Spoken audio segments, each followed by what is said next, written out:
Monsieur Abdelkarim Ibrahim, s'agissant de cette mutinerie qui a eu lieu à Madagascar, on est encore très loin apparemment d'une porte de sortie de crise dans ce pays. Oui, ce qui se passe présentement au Madagascar, quand même, s'explique les malaises qui sévit au sein des forces armées nationales, donc les forces armées malgaches, et même au niveau du gouvernement de transition dirigé par M. Andry Rajoelina. Vous vous rappelez bien que depuis qu'il a pris le pouvoir donc en mars 2009, il a passé par plusieurs actions, à savoir l'isolement de ses opposants, à savoir les trois ex-chefs de l'État qui sont vivants, Albel Fani, vous savez, en même temps Didier Rassiraka et Marc Ravalomanana qui a été destitué en mars 2009. Il y a eu des tentatives quand même de les approcher par la communauté internationale, ça n'a pas marché, jusqu'à là où ils sont venus quand même maintenant, c'est à l'intérieur du pays qu'on a tenté quand même de réconcilier ces protagonistes, ça n'a pas marché. Maintenant, tout à l'heure je disais que ce qui se passe, ou bien ce qui s'est passé au Madagascar explique les malaises qui sévissent au sein des forces armées. Vous savez, ceux qui dirigent cette mutinerie présentement sont des gens qui ont contribué à la destitution de l'ancien président Marc Ravalomanana. Donc ce sont les proches d'Andry Rajoelina. Alors vous voulez dire qu'Andry Rajoelina aussi est soumis à la directive de ces gens-là? Voilà, ils ont travaillé ensemble, ils l'ont soutenu jusqu'au bout, jusqu'à le départ de l'ancien président démocratiquement élu, à savoir Marc Ravalomanana.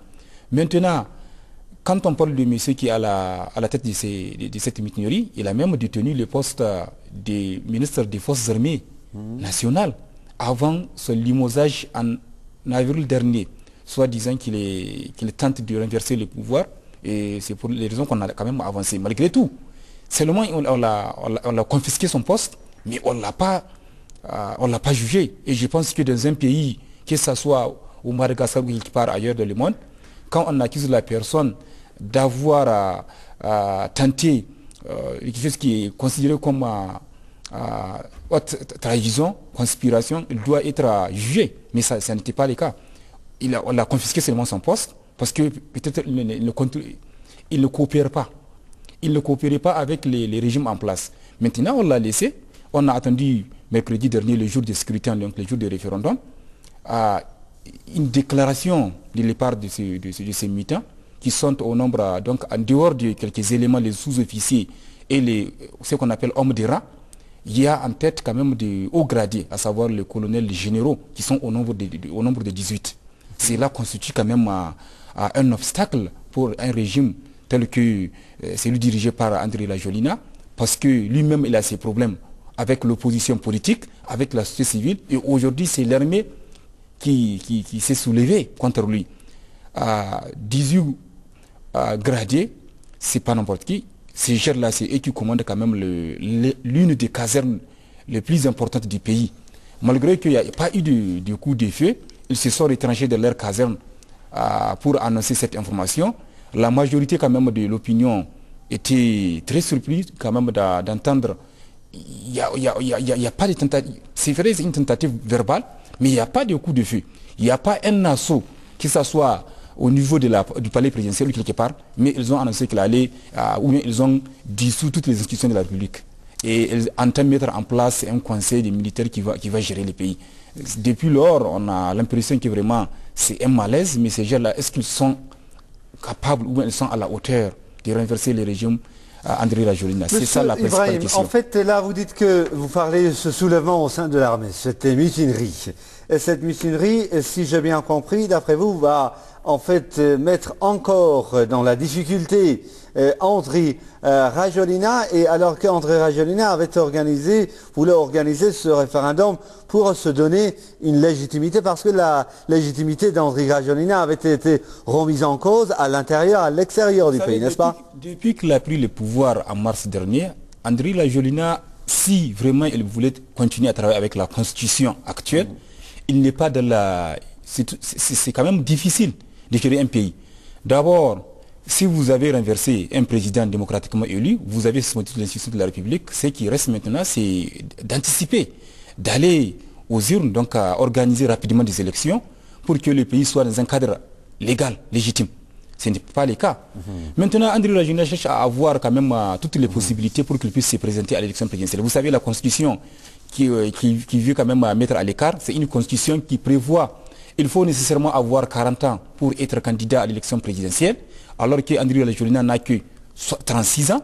Donc, il ne peut pas être candidat à une élection tant qu'on va organiser cette élection dans l'écart de cette Constitution. C'est pourquoi maintenant, lui et ses proches, ils se sont retrouvés dans des bureaux pour charger un comité d'élaborer un avant-projet de la Constitution qui baisse l'âge du candidat de 40 ans à 36 ans. Donc lui, il a 36 ans maintenant. Aujourd'hui, avec le référendum qui a été, l'élection qui s'est tenue avant-hier, donc le mercredi dernier, le jour où ces gens-là ont annoncé leur tentative de coup d'État, je pense que Andry Rajoelina va se présenter dans un cadre légal et que, malgré que les partis de l'opposition ont appelé leurs militants de ne pas sortir, ne pas voter ces jours-là, de boycotter les bureaux de vote, les proches d'Andry Rajoelina, quand même, se sont mobilisés pour aller voter. Que ce soit 1%, 10%, c'est qu'on veut seulement avoir la majorité de ceux qui ont voté. Et je pense qu'avec les informations qui nous préviennent, le oui remporte la victoire. C'est le oui qui est quand même en tête. Cela veut dire qu'Andry Rajoelina, la dernière phase qui lui reste, c'est d'aller rapidement peut-être convoquer l'élection présidentielle et législative. Et dans ces cadres-là, elle va se présenter. Comme il a pu quand même écarter ses opposants, surtout les principaux opposants, à savoir Marc Ravalomanana, l'ancien président de la République, Didier Rassiraka, qui a été destitué lui aussi, bon, qui a été remplacé dans un cadre légal parce que c'est lors d'une élection en 2000 qu'il a été battu par Marc Ravalomanana, et l'ancien président Albert Zafi. Tous ces gens-là aujourd'hui sont devenus des opposants. Des opposants emblématiques même. Mais Andry Rajoelina a pu quand même les écarter. Ils ne sont plus au pays parce qu'il a fait en sorte que la justice soit active pour qu'on puisse accuser ces gens-là. Ils ne peuvent pas rentrer au pays pour qu'ils puissent mobiliser leurs militants. Aujourd'hui, c'est lui quand même qui est favori.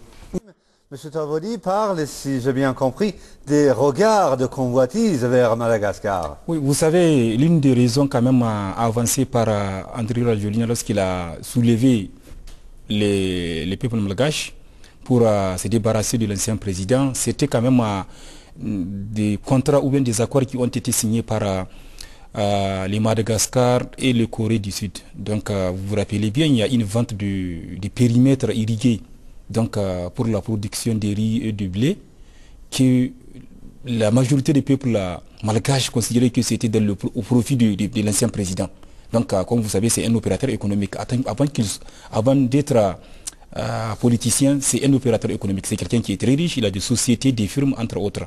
Donc, il a signé des accords avec une société de production d'automobiles qui est basée donc, en Corée du Sud.